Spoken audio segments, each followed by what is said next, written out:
اچھا شہریار افریدی صاحب، جو مڈل ایسٹ بھی ہے وہ ویسا مڈل ایسٹ نہیں ہے جو آج سے 10 15 20 سال پہلے ہوتا تھا. کسی زمانے میں ایم بی ایس کو اور ایم بی زی کو، محمد بن زائد کو سمجھا جاتا تھا کہ بس یہ دونوں اکٹھے ہیں، ساری پالیسیز یہی دونوں بناتے ہیں.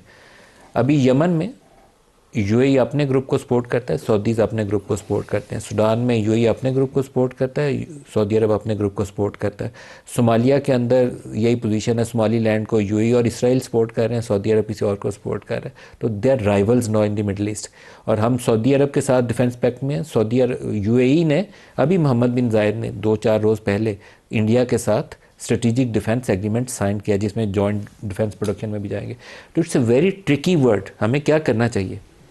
بسم اللہ الرحمن الرحیم. سب سے پہلے آپ کا شکریہ، تمام تعریفیں رب کی اور کر بہا درود امام الانبیاء خاتم النبیین حضرت محمد مصطفیٰ صلی اللہ علیہ وسلم پہ. دیکھیے جی، ریاست اپنے نیشنل انٹرسٹ کو سامنے رکھ کے فیصلے کرتی ہے. پاکستان کے اندر پارلیمان ہے، نیشنل اسمبلی کا، تمام پولیٹیکل پارٹیز ہیں، سٹیک ہولڈرز ہیں. ہمیں اس سے پہلے کہ ہم اپنے گھر کے اندر تمام سٹیک ہولڈرز کی بات کریں تو سیٹو سینٹو سے لے کر اب تک ہم نے ہر جگہ ہر قسم کی قربانی دی. کولڈ وار، اس کے بعد سوویت انویژن افغانستان، اس کے بعد کیا ہوتا رہا اور کس طریقے سے 7ویں بیڑے سے لے کر اب تک پاکستان کے مفادات کو کس طریقے سے نظر انداز کیا گیا. پھر یہ ابھی 10 مئی کا فیاض کو دیکھ لیں. جب تک ہندوستان مسلسل دھمکیاں دے رہا تھا تو کہا گیا تھا کہ یہ ذاتی مسئلہ ہے، اور پھر ایک وقت آیا کہ اللہ نے پاکستان کے حق میں ایک ایسی فتح لکھی اور تقدیر اور سوچیں بدل دی. کیونکہ پاکستان کو لوگوں نے سمجھا تھا، چاہے مڈل ایسٹ ہو چاہے پوری دنیا میں، اس خطے میں ایک پرسیپشن نیگیٹو پاکستان کے بارے میں تھی.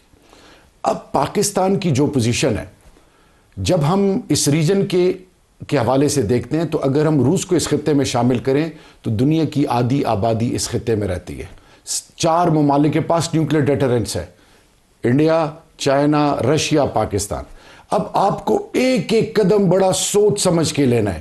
اور جو ہوا اسرائیل ویزاوی ایران، پھر ابھی ریسنٹلی پہلے ٹینشن تھی سعودی اور ایران کے بیچ میں، اس سے پہلے ٹینشن تھی سعودی اور قطر کے بیچ میں، یو اے ای کے قطر کے بیچ میں، اور اب ریسنٹ جو جس طرح آپ نے بتایا کہ یو اے ای اور سعودی، اور پھر پاکستان کا ڈیفنس پیک کرنا، انڈیا کا ڈیفنس پیک کرنا، یہ وہ تمام چیزیں ہیں جو ہم نے ذہن میں رکھنی ہے. اس سے بڑھ کر کیا چیز ہے کہ فلسطین کے ساتھ، قبلہ اول کے ساتھ، اور ریسنٹ جو ابھی غزہ میں جینوسائیڈ ہوا ہے، پاکستانی قوم کے جو سینٹیمنٹس ہیں اکراس پاکستان تمام فیڈریٹنگ یونٹ میں، وہ ڈیمانڈ کرتے ہیں گورنمنٹ سے، تمام سٹیک ہولڈر سے، کہ پارلیمان کو اعتماد میں کیوں نہیں لیا. نمبر 1، کیا جلدی تھی؟ یہ بورڈ آف پیس جو ہے، ہنگری، اسرائیل اور پھر یو اے ای اور ابھی ٹرکی، پاکستان نے جلد بازی کیوں کی؟ پارلیمان کے اندر ڈیبیٹ کیوں نہیں ہوئی؟ ان کیمرہ سیشن کیوں نہیں بلایا گیا؟ تمام چیزوں کو سیریسلی آن پرائورٹی گیج کیوں نہیں کیا گیا؟ کیونکہ جب آپ ایک دفعہ اس کا حصہ بنتے ہیں، یاد رکھیے پھر آپ کو پیچھے مڑنے کا راستہ نہیں ملتا. ہم نے پاکستان کی فکر کرنی ہے. یہی سوچ عمران خان کی ہے کہ پاکستان کمز فرسٹ، اور یہ سوچ تمام پولیٹیکل پارٹی کی ہے اور ہونی بھی چاہیے. میری ایک پاکستانی ہونے کے ناطے خدا را جلد بازی میں فیصلے گلے پڑتے ہیں. پہلے ہی آپ کے ملک کے انٹرنل پالیسی اور ایکسٹرنل پالیسی کے حوالے سے بہت سے سوالات ہیں.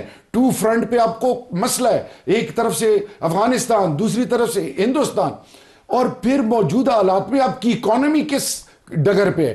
آپ کے ساتھ بڑے وعدے ہوئے تھے، بہت باتیں ہوئی تھی. ان سب چیزوں کو اگر سائڈ پہ رکھ کے ہم پاکستان کی سالمیت کی بات کریں، it is the demand of every Pakistani. ہر باشعور پاکستانی ایک چیز چاہتا ہے کہ جب بھی آپ نے کوئی چیز کسی بھی حوالے سے پاکستان کے پوائنٹ آف ویو سے آپ نے ڈیسائیڈ کرنی ہے یا فیصلہ کرنا ہے، آپ اعتماد میں کیوں نہیں لیتے؟ یہ کون سی جلد بازی ہے؟ اور یہ جلد بازیاں بعض ٹائم اللہ نہ کرے میرے منہ میں خاک کی گلے پڑتی ہیں. اللہ وہ دن ہمیں نہ دکھائے.